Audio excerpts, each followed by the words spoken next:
Bonjour à tous, aujourd'hui petite vidéo consacrée à la réalisation de pieds de table, pieds gainés, donc partie haute 7,5, 7,5, 12 cm de haut et puis alors on a un gainage qui nous amène en pied de poteau à 6 cm. Alors c'est la première vidéo d'une série qui va être la réalisation d'une table avec allonge et coulisses en bois. Donc tout bois, on va essayer de faire ça sans quincaillerie métallique. Il y a également les chaises à réaliser, des chaises avec des croix. Je vais essayer de mettre une petite image qui correspond au projet. J'espère que ce projet-là vous attirera, vous plaira, vous donnera envie de regarder les vidéos. En tout cas, moi, c'est toujours un plaisir de filmer les projets et de vous partager ma vie d'artisan. Donc, je vous souhaite un bon visionnage et puis on se voit en fin de vidéo pour discuter de tout ça.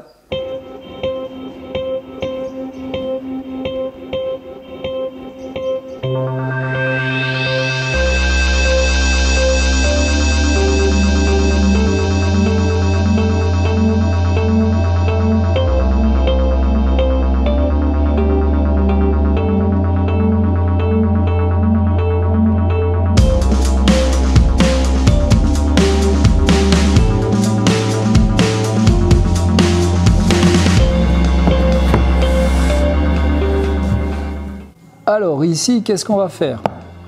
Je viens de couper une planche parfaitement d'équerre. Donc j'ai un champ référence, une coupe d'équerre, une coupe d'équerre.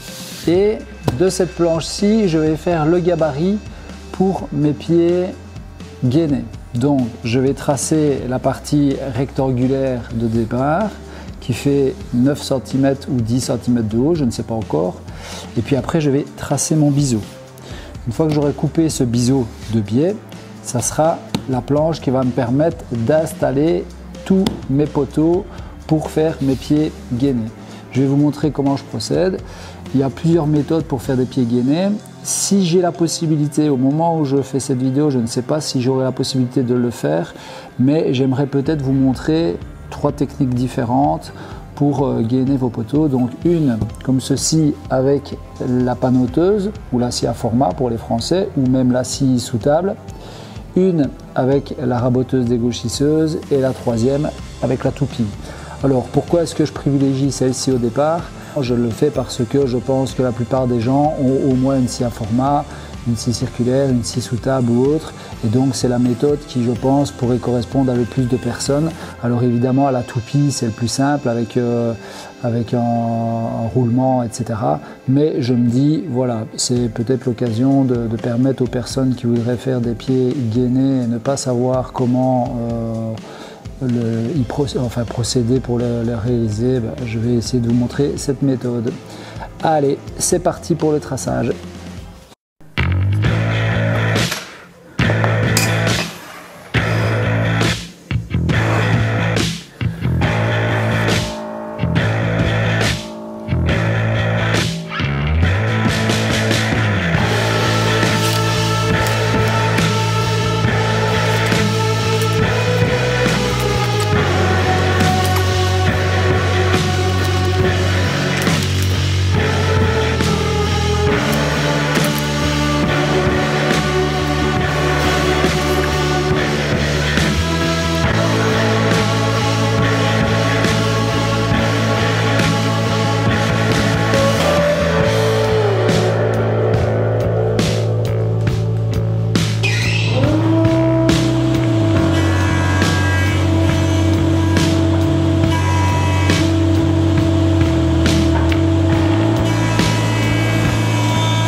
Alors, nous voilà arrivés au stade de la création du biais de notre poteau gainé, okay, sur le gabarit. Alors, là j'ai une méthode toute simple, c'est-à-dire que mon poteau va faire 12 cm en partie haute qui reste totalement carré, donc 7,5 sur 7,5. Et en pied de poteau, donc en pied de pied de table, j'ai 7 mm de différence qui part en biseau. Donc comment est-ce que je vais créer ce biseau et être certain de suivre mon trait? Je sais que beaucoup font des essais, ils font aller leur guide, ils essayent, ils mettent des cales ou autre. En fait, moi j'ai une méthode toute simple qui va probablement vous faire gagner du temps pour ceux qui ne connaissent pas la méthode. C'est tout simplement de mettre d'abord votre guide parfaitement perpendiculaire à la lame, d'accord? Ensuite, vous venez, donc comme vous avez vu, j'ai calibré le panneau, hein, donc ces trois côtés-là sont parfaitement d'équerre. Je viens mettre mon panneau contre la lame, parfaitement d'équerre, d'accord? Et je vérifie, donc vous voyez, je touche et je frotte partout. On entend bien, je frotte partout. Donc je suis parfaitement aligné à ma lame.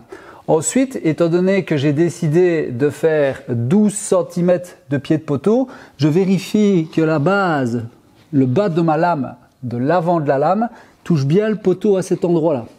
Ok? Une fois que ça c'est fait et que je suis bien parallèle, je viens glisser une cale d'épaisseur de la distance que j'ai décidé de biseau. Donc moi ici en l'occurrence 7 mm. Soit je prends des cales, soit je mesure. Donc je décale.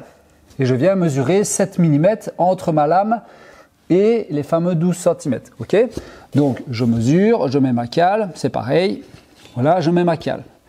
Je vérifie que je suis bien contre ici mon guide perpendiculaire. Je retire ma cale. Là, à cette étape-là, je viens mettre ma butée de largeur. Comme ça, je suis certain que je ne reculerai pas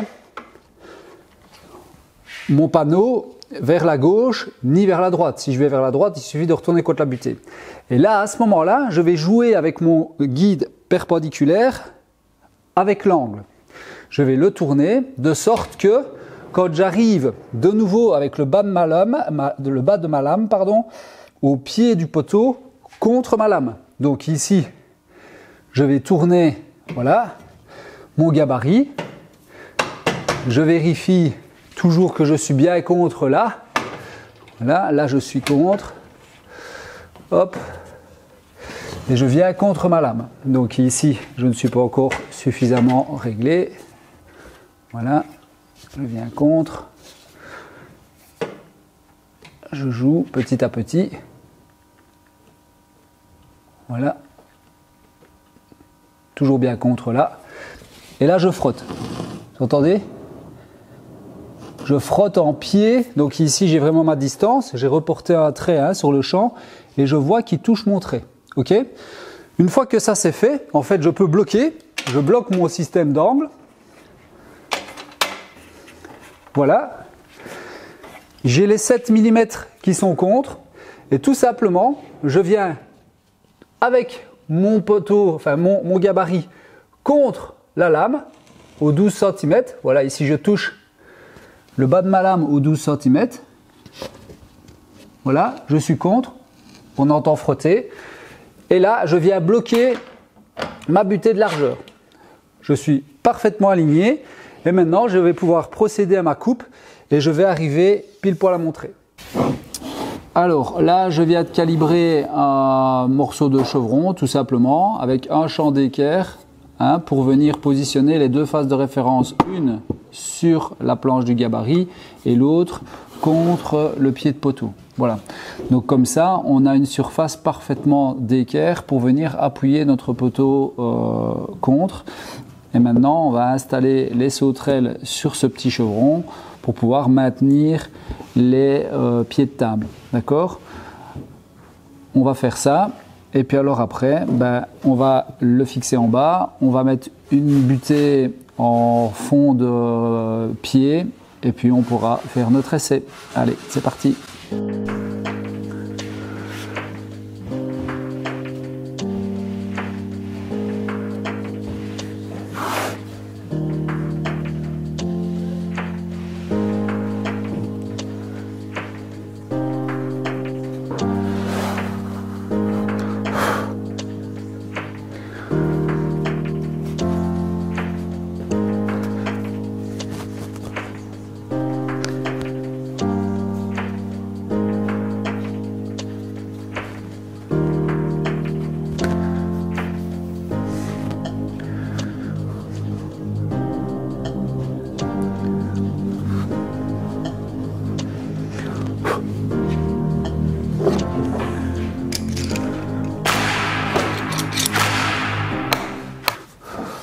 Voilà, donc là, je suis parfaitement aligné à mon trait. Et maintenant, je vais venir mettre mon chevron contre. En ayant stipé ma pièce, je suis certain de ne plus la faire bouger. Et je vais, pareil, stiper cette pièce-ci, la visser par le bas. Et comme ça, je suis certain qu'elle restera en position.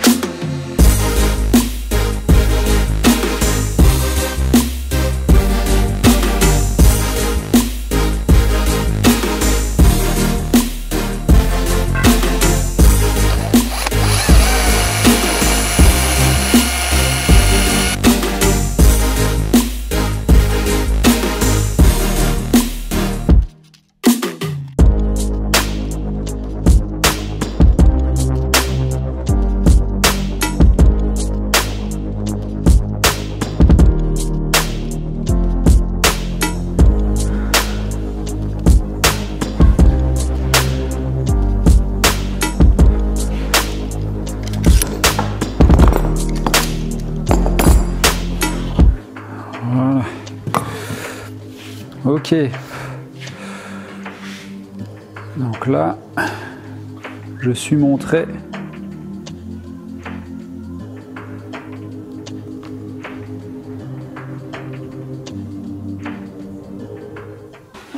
Alors ici, tout simplement une petite cale en pied de poteau de table ou de pied de table, hein. Donc pile poil aligné à notre trait du pied. Voilà. Une fois que ça c'est fait, on bloque. Donc je vais faire pareil, je vais le visser par le dessous.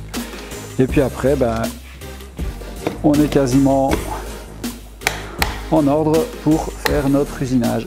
Donc voilà. Hop, je suis sur mon trait. Je vais vérifier avec un couteau que si je me mets, je sois vraiment bien d'équerre. Voilà.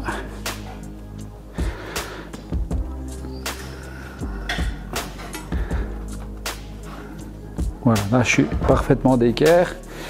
Je suis aligné à mon gabarit. Donc je vais pouvoir la fixer et la visser.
Bien voilà, donc pour vous expliquer un petit peu comment ça fonctionne, vous avez vu que j'ai utilisé des cales, etc. d'épaisseur. En fait, c'est très simple, c'est-à-dire que le gabarit, comme vous avez vu, il est fixé correctement sur la panneauteuse avec la pince prévue.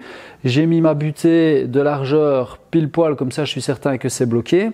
Et ensuite j'ai mes systèmes de blocage de la pièce qui sont fixes au gabarit. Comme ça je suis certain de reproduire tout le temps les mêmes pièces.